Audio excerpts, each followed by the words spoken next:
오늘 이 새벽에 하나님께서 저희에게 주신 말씀은 마태복음 10장 1절부터 15절까지의 말씀입니다. 마태복음 10장 1절부터 15절까지의 말씀을 우리 다 같이 한 목소리로 읽도록 하겠습니다. 예수께서 그의 12 제자를 부르사 더러운 귀신을 쫓아내며 모든 병과 모든 약한 것을 고치는 권능을 주시니라. 12 사도의 이름은 이러하니 베드로라 하는 시몬을 비롯하여 그의 형제 안드레와 세베대의 아들 야고보와 그의 형제 요한, 빌립과 바돌로메, 도마와 세리마테, 알페오의 아들 야고보와 다데오, 가나나인 시몬 및 가룟 유다 곧 예수를 판자라. 예수께서 이 12를 보내시며 명하여 이르시되 이방인의 길로도 가지 말고 사마리아인의 고을에도 들어가지 말고 오히려 이스라엘 집에 잃어버린 양에게로 가라. 가면서 전파하여 말하되 천국이 가까이 왔다 하고 병든 자를 고치며 죽은 자를 살리며 나병 환자를 깨끗하게 하며 귀신을 쫓아내되 너희가 거저 받았으니 거저 주라. 너희 전대에 금이나 은이나 동을 가지지 말고 여행을 위하여 배낭이나 두벌 옷이나 신이나 지팡이를 가지지 말라. 이는 일꾼이 자기의 먹을 것을 받는 것이 마땅함이라. 어떤 성이나 마을에 들어가든지 그 중에 합당한 자를 찾아내어 너희가 떠나기까지 거기서 머물라. 또 그 집에 들어가면서 평안하기를 빌라. 그 집이 이에 합당하면 너희 빈 평안이 거기 임할 것이요 만일 합당하지 아니하면 그 평안이 너희에게 돌아올 것이니라. 누구든지 너희를 영접하지도 아니하고 너희 말을 듣지도 아니하거든 그 집이나 성에 나가 너희 발의 먼지를 떨어버리라. 내가 진실로 너희에게 이르노니 심판날에 소돔과 고모라 땅이 그 성보다 견디기 쉬우리라. 아멘.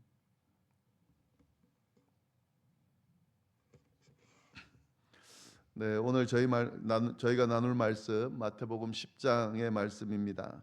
10장의 내용을 보면은 12 제자를 파송하는 그런 내용이 나오는데요.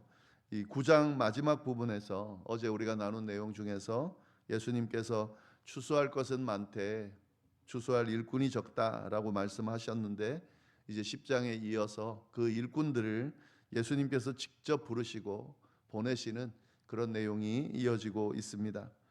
이 12 제자를 파송하는 과정이 어떻게 진행되는지 함께 보도록 하겠습니다. 1절 말씀을 보시면은 예수께서 그의 12 제자를 부르사 더러운 귀신을 쫓아내며 모든 병과 모든 약한 것을 고치는 권능을 주셨다. 이렇게 되어 있습니다. 예수님께서 12 제자를 부르셨다 하는 거죠. 부르셔서 그냥 가르치셨다 이렇게 되지 않고 권능을 주셨다 그랬습니다. 능력을 주셨다는 거죠. 권세와 능력을 주셨다 하는 건데 어떤 권세와 능력을 주셨는가? 더러운 귀신을 쫓아내는 권능, 또 모든 병과 모든 약한 것을 고치는 권능을 주셨다. 귀신을 쫓아낸다라고 하는 것은 영적인 영역이죠. 그리고 모든 병과 약한 것을 고친다는 것은 육적인 영역입니다. 영적인 영역과 육적인 영역 모두 사용할 수 있는 그런 권세와 능력을 주셨다. 이건 이제 예수님이 가지고 있는 능력이죠. 이 예수님이 가지고 있는 능력을 제자들에게 12 제자를 부르셔서 그들에게 주셨다 하는 거죠. 그 이유는 뭡니까? 추수할 일꾼을 보내는 거죠. 추수한 일꾼으로 세우는 겁니다. 그래서 이 특별히 예수님의 능력을 대행할 예수님 대신에 나가서 예수님의 그 뜻을 전하고 예수님의 사명을 감당할 그런 12 제자를 세우시고 부르셨다 하는 겁니다. 그래서 12 제자 이름이 나오죠. 2절부터 4절까지 나오는 내용이 12 사도를 부르시는 내용입니다. 12 사도의 이름은 이러하니 베드로라 하는 시몬을 비롯하여 그의 형제 안드레와 세베대의 아들 야고보와 그의 형제 요한, 빌립과 바돌로메, 도마와 세리마테, 알페오 아들 야고보와 다데오, 가나나인 시몬 및 가룟 유다 곧 예수를 판자다. 가나나인이라는 것은 열심당원을 이야기하는 겁니다. 다른 데는 그렇게 번역이 되어 있습니다. 여기 보시면은 1절에는 12 제자를 부르셨다 이렇게 지금 이야기를 하고 있고 2절에는 12 사도의 이름은 이러하다라고 되어 있습니다. 예. 그래서 같은 의미지만 사실은 조금 구별해서 우리가 볼 필요가 있는데요. 12 제자이면서 12 사도다 하는 거죠. 제자는 예수님을 따르는 자들이죠. 그러면 사도는 뭔가? 사도의 뜻은 뭐냐면 보냄을 받은 자다라는 거죠. 예, 그러니까 보내는 사람의 권한을 대신해서 보내진 자. 그러니까 보내는 자의 권한을 그대로 가지고 있는 겁니다. 예, 사신 뭐 이런 말도 있죠. 사도라는 의미와 같은 말인데 예, 이 사도가 처음으로 등장을 합니다. 이 호칭이 등장을 하는데요. 예수님께서 그들에게 권능을 주시고 예수님의 사명을 감당하도록 보내신 자들 그들이 바로 사도입니다. 그래서 지금 이 언급한 12 제자는 바로 사도들이다라는 거죠. 여기서 우리가 중요하게 생각해야 될 것은 이 사도들은 누군가 자신들이 자진해서 간 사람들이 아니고 예수님이 보낸 자들입니다. 이건 계속 우리가 잘 염두에 둬야 됩니다. 보낸 자들, 예수님이 세우시고 예수님이 권능을 주시고 보낸 자들, 그들이 바로 이 12 사도다 하는 거죠. 그리고 12명의 이름이 구체적으로 기록되어 있죠. 한 명 한 명 소중하다 하는 거죠. 그냥 12명의 사도를 보냈다 이래도 되는데 이 한 명 한 명의 이름을 언급하는 것은 이 한 명 한 명이 예수님을 대신해서 이 귀한 사도의 사명을 감당하도록 보내심을 받았다라고 하는 의미입니다. 그리고 보시면은 이 사람들의 배경이 하나같이 다릅니다. 다 똑같이 똑똑하고 잘나고 좋은 데 나오고 뭐 이게 아닙니다. 어부도 있고 세리도 있고 열심당원도 있고 이런 다양한 사람들을 예수님께서 부르셔서 한 팀으로 묶으시고 예수님의 사명을 감당하게 했다 하는 거죠. 그러니까 예수님께서 부르실 때에 특정한 어떤 부류만 부른 것이 아니라 다양하게 부르시고 다양하게 부르신 그들에게 동일한 권능을 허락하시고 동일한 사명을 허락하셔서 똑같은 임무를 감당하도록 하셨다라고 하는 사실 우리가 잘 볼 필요가 있습니다. 근데 뭐 왜 베드로가 제일 먼저 나오고 가룟 유다가 왜 제일 마지막에 나오는가?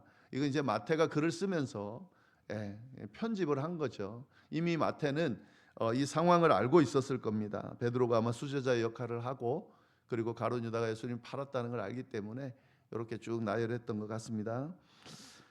네, 그리고 5절 6절에 보시면은 이제 이렇게 예수님께서 12 사도를 파송하면서 어디로 파송하며 누구를 대상으로 파송을 했는가가 나옵니다. 5절 6절 말씀 예수께서 이 12를 내보내시며 명하여 이르시되 이방인의 길로도 가지 말고 사마리아인의 고을에도 들어가지 말고 오직 이스라엘 집에 잃어버린 양에게로 가라 하는 겁니다. 근데 이 말씀이 약간 혼란스럽죠. 사실은 저희 같은 경우는 더 혼란스러울 수 있습니다. 왜냐하면은 예수님께서 모든 족속에게 복음을 전하라라고 그렇게 명령하셨습니다. 그래서 이방인들에게도 복음을 전하라고 하셨거든요. 그리고 이방인인 저희가 복음을 받아들이고 믿게 됐기 때문에 그런데 여기 보면은 사마리아로도 가지 말고 이방인의 길로도 가지 말라 그랬습니다. 그래서 오직 이스라엘 집에 잃어버린 양에게로 가라 그랬습니다. 이것은 이방인에게 사마리아인들에게 가지 말라는 그런 뜻이 아니고요. 단계적으로 이야기를 하는 겁니다. 먼저 이스라엘 백성들에게 먼저 가서 복음을 전하라, 사명을 감당해라 하는 그런 말씀입니다. 로마서 1장 16절에 보면 바울은 이렇게 고백하죠. 먼저는 유대인에게요, 그리고 헬라인에게로다. 그러니까 이게 순서가 있습니다. 물론 뭐 이 꼭 순서를 이미 순서와 단계대로 그렇게 복음이 증거되었기 때문에 지금은 그 순서가 큰 의미는 없습니다만은 그래도 늘 우리가 염두에 둬야 될 것은 예를 들면 복음을 전한다 그럴 때에 우리 가족들이 있다. 가족 중에 아직 구원받지 못한 사람이 있다라고 했을 때에 그 대상은 뭐 누가 뭐라 그래도 1순위죠. 복음을 전하는 1순위일 수밖에 없습니다. 물론 뭐 선교하고 다 좋지만 그것도 당연히 같이 해야 하지만 그러나 늘 염두에 두고 붙들고 씨름하며 기도해야 될 대상은 우리 가족이죠, 형제죠, 혈육이죠.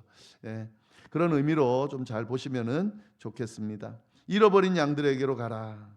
목자 없는 양들, 거짓 목자들에게 시달리는 양들, 이렇게 제대로 된 목자가 없어서 그렇게 헤매고 있는 그런 사람들에게로 가라라고 말씀하고 있습니다. 그러면은 가서 뭘 전해야 되는가? 7절 말씀 아주 명확합니다. 가면서 전파하여 말하되 천국이 가까이 왔다 하는 거죠. 천국이 가까이 왔다. 이게 이제 복음 전하는 사도들의 사명, 전해야 될 복음의 메시지의 내용입니다. 뭐 다른 여러 가지가 있는 게 아니에요. 이겁니다. 천국이 가까웠다. 이 앞에 예수님께서 천국이 가까웠다 하면서 같이 전했던 말씀이 뭐죠? 회개하라. 천국이 가까웠다. 세례 요한이 전했던 복음의 메시지가 뭐죠? 회개하라. 천국이 가까웠다 하는 거죠. 천국이 가까이 왔다 하는 메시지가 이 사도들이 전해야 될 메시지입니다. 그러면 가까이 왔다, 천국이 가까이 왔다라는 것은 아직 임하지 않은 거냐? 그렇지 않습니다. 이게 이제 헷갈리면 안 됩니다. 아직 임하지 않은 천국이 곧 오고 있으니 회개하라 이게 아니에요. 여기서 가까이 왔다는 원문은 완료형입니다. 이미 임했다는 겁니다. 이미 임했다. 그러니까 천국이 이미 임했다라고 하는 거죠. 천국의 영향력권 아래로 들어왔다라는 겁니다. 그게 왜 그런가 하면 예수님께서 오심으로 인해서 이미 천국이 임했다는 거죠. 그 의미가 있는 겁니다. 완성되는 것은 이제 예수님께서 다시 오셔서 재림하심으로써 완성이 되는 거지만 이미 예수님께서 초림 때 오시면서 천국은 시작되었다, 가까이 왔다 하는 겁니다. 그래서 우리가 명심해야 될 내용이 있는데요. 지금 저희가 예수 믿고 이제 구원받은 그런 그리스도인으로서 살아가는데 항상 우리가 천국을 갈 거다 이런 생각을 하죠. 그러면 그 천국을 갈 거라고 할 때에 죽고 난 뒤에 저 하늘나라에 우리 갈 거다 이렇게 생각을 하죠. 그러나 사실은 그런 개념이 아닙니다. 우리가 예수 믿고 구원받는 순간 이미 우리에게 천국이 임한 거죠. 하나님의 나라가 임한 거죠. 그래서 예수 믿는 사람들은 이 땅에 살고 있지만 사실 천국을 살아가고 있는 겁니다. 하나님의 나라를 살아가고 있는 겁니다. 우리가 이 세상의 어떤 흐름과 이 세상의 어떤 권세 아래서 거기에 휩쓸려 살지 말아야 되는 이유가 여기에 있습니다. 왜냐하면 우리는 이미 천국 시민권을 받은 천국 시민이 되었고 하나님의 나라를 살아가는 사람들이기 때문에 비록 이 세상에 살고 있지만 이 세상에 휩쓸리지 않는 거죠. 이 세상에 살면서 천국을 사는 그런 삶으로 살아갈 수 있어야 되는 거죠. 그런 의미가 있고 우리가 전해야 될 메시지도 이겁니다. 믿지 않는 이들에게 전할 때 예수 믿으면 복 받는다 이게 아니고요. 예수 믿으면 천국을 경험할 수 있다. 천국이 임한다. 하나님의 나라에 살게 된다. 이걸 전하는 거죠.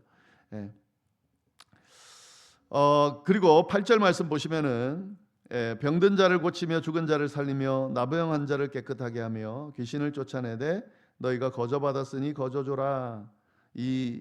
그 파송했을 때에 어떤 결과가 나타나는지 증거가 나타나는지 이걸 이야기하고 있습니다. 네 가지의 사역의 그 모습들이 나타납니다. 이 파송받은 사도들이 뭘 하느냐? 병든 자를 고치고 죽은 자를 살리고 나병한 자를 깨끗하게 하고 귀신을 쫓아낸다 하는 거죠.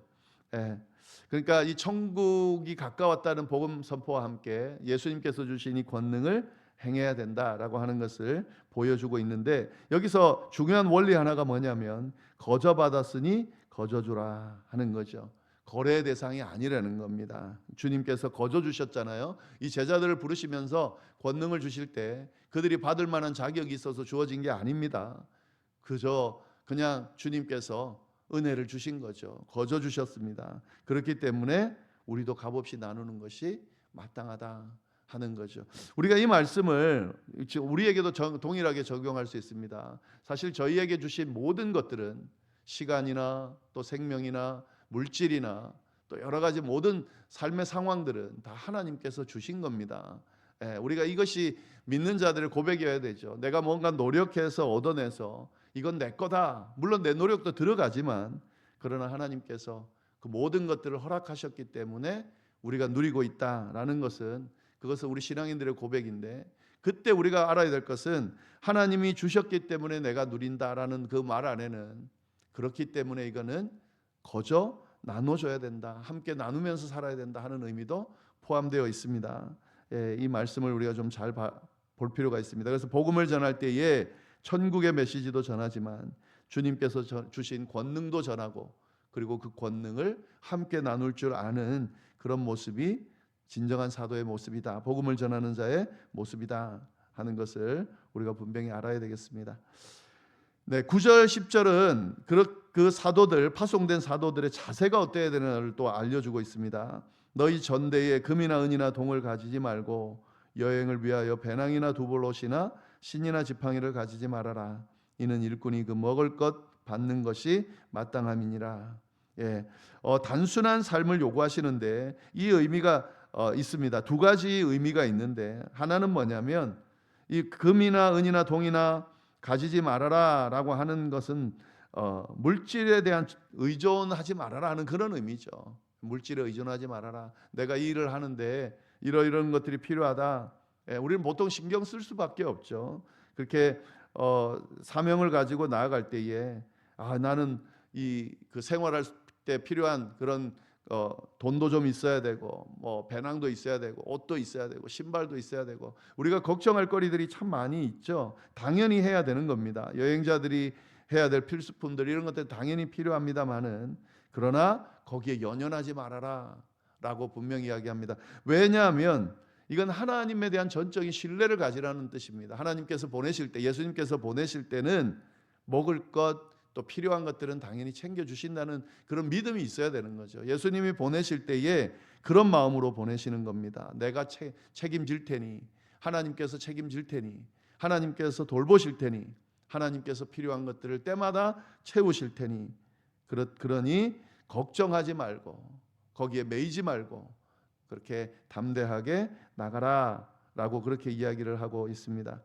우리 복음을 전하는 선교사님들이나 전도자들, 목회자들 대부분 제대로 사역을 감당하는 분들의 고백을 보면은 다 이런 고백이에요.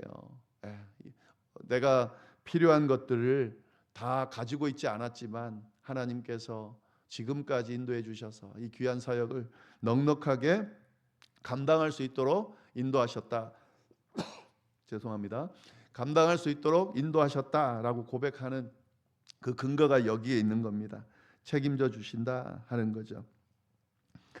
네, 그리고 이제 파송지에 가서 어떻게 해야 되는가? 11절부터 13절까지 말씀인데 우리 함께 한번 같이 좀 읽어보면 좋겠습니다. 11절부터 13절까지 읽겠습니다. 시작. 네, 어떤 성이나 마을에 들어가든지 그 중에 합당한 자를 찾아내어 너희가 떠나기까지 거기서 머물라. 또 그 집에 들어가면서 평안하기를 빌라. 그 집이 이에 합당하면 너희 빈 평안이 거기 임할 것이요 만일 합당하지 아니하면 그 평안이 너희에게로 돌아올 것이니라. 이 파송지에 가가지고 어떻게 해야 되는가? 여기 보시면은 합당한 자를 찾아내라 하는 겁니다.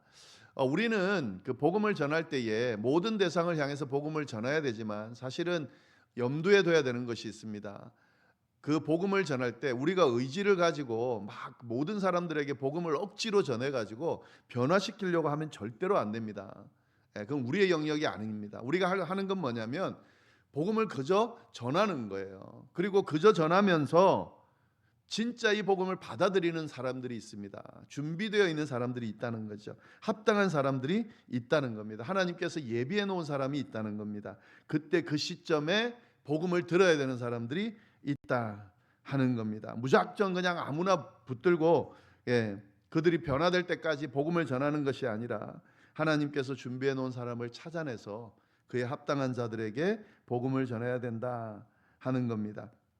그리고 그 합당한 자가 있을 때는 그때는 시간이 허락되고 기회가 허락되었기 때문에 그가 복음을 받아들일 때까지 시간을 들여서 거기에서 머물 수 있어야 된다 하는 거죠. 그러면서 이제 그 집에 들어갈 때 평안을 빌고, 이 복음을 전하는 사람이 이제 모습 중에 하나죠. 그 집이 이에 합당하면 그 평안이 임할 거고, 만약에 평안을 빌었는데 그 평안이 거기에 합당한 자가 아니었다라고 하면 평안을 빈 사람에게 돌아올 거다라는 거죠. 이 말씀을 우리가 좀 잘 주목해서 볼 필요가 있는데요. 이제 우리 주변에도 꼭 뭐 전도자처럼 복음을 전하러 가서 그렇게 거기에만 적용되는 것이 아니라 우리가 이제 생활하고 삶을 살아가면서 신앙생활하면서 또 주변에 그 예수 믿지 않는 사람들에게 이제 복음을 전해야 되겠다라는 마음을 가지고 이렇게 살아가면서 보다 보면 이 그 복음을 들어야 될 준비가 돼 있는 사람이 있습니다. 우리가 볼 때는 모르는데 사실은 복음을 받아들일 준비가 되어 있는 사람들이 있습니다. 그리고 그 사람들에게 복음을 전하게 하기 위해서 우리가 사용될 때가 있습니다. 그때는 이 하나님께서 보내신 사람이기 때문에 그거를 무시하지 않고 그 사람에게 복음을 전하는 그런 수고를 꼭 해야 된다 하는 거죠. 그러나 그렇지 않은 분들에게는 그냥 주님께서 주신 복음을 전하고 그들이 듣든지 안 듣든지 전하고 어느 정도 전한 후에는 거기서 무슨 내가 이걸 책임지려고 하지 말고 내가 뭔가 어떤 의지를 가지고 바꾸려고 하지 말고 거기까지 하면 됩니다. 그러면 하나님께서 그 뒤에 성령 하나님께서 역사하셔서 받아들일 사람이면 변화를 시켜줄 것이고 그렇지 않은 경우는 그 빌었던 모든 것들이 내게로 돌아온다 하는 거죠. 그래서 때를 얻든지 못 얻든지 복음을 전할 필요가 있고 모든 대상에게 복음을 선포할 필요가 있고 그러나 복음을 선포하면서 거기에서 합당한 자를 찾아내서 그들에게는 좀 더 수고할 필요가 있고 그들이 받아들이든지 듣지 않든지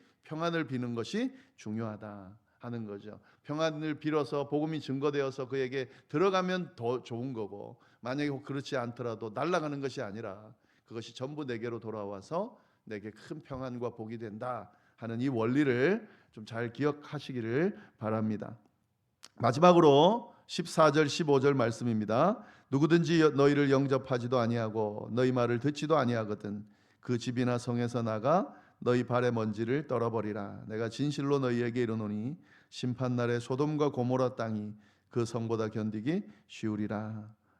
여기서 발의 먼지를 떨어버린다 하는 것은 유대인들이 이방 땅이나 뭐 부정한 그 지역에 들어갔을 때에 거기서 나올 때 하는 행동입니다. 부정한 것을 떨어버린다는 의미가 있는 거죠. 그리고 그들과의 관계를 단절한다라고 하는 그런 의미면서 자신을 청결하게 한다라는 그런 의미가 있습니다. 영접하지 않는 경우 어떻게 하느냐? 우리 굉장히 속상하죠. 시간을 들여서 또 마음을 들여서 찾아가서 복음을 전하고 그래서 전파했는데 받아들이지 않으면 너무 속상하죠. 근데 마치 내 잘못인 것 같고 그러나 그렇지 않습니다. 이거 우리의 잘못이 아니죠. 우리의 책임이 아닙니다.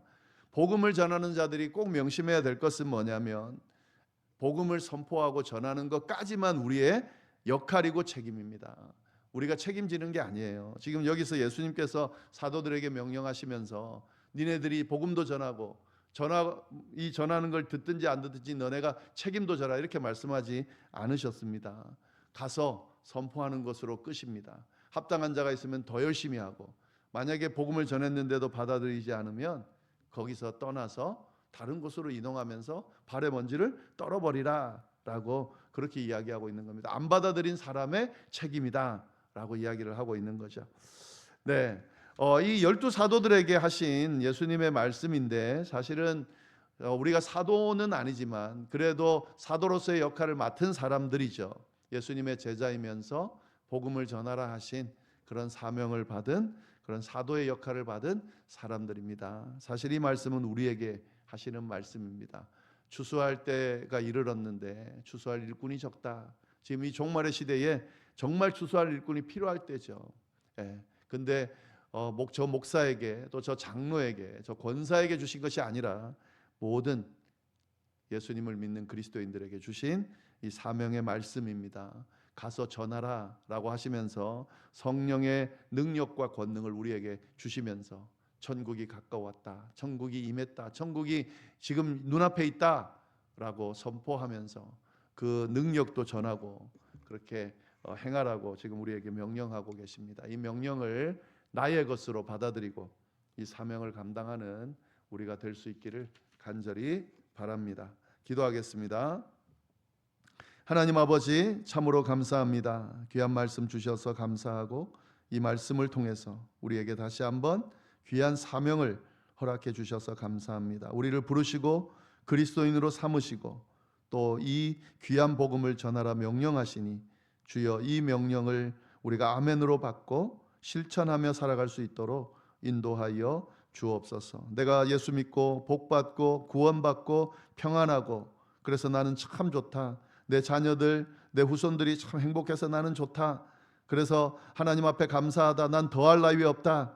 혹시 여기서 머물고 있는 분들이 있다면 그것이 끝이 아님을, 우리에게 허락하신 모든 은혜는 나를 위해, 내 가정과 내 후손을 위해서 뿐만이 아니라 내 주변에 믿지 않는 이들, 하나님께서 너무도 사랑하시는 영혼들을 위해 내 그 모든 것들을 함께 공유하며 내어놓으면서 그들에게 복음을 전하고 그들을 주님 앞으로 인도하는 사명까지 허락되어 있다는 사실을 우리가 기억하면서 그런 정말 하나님께서 칭찬하시는 복된 신앙생활을 하는 우리가 될 수 있도록 주여 역사하여 주옵소서. 그렇게 해주시리라 믿고 예수님의 이름으로 기도드립니다.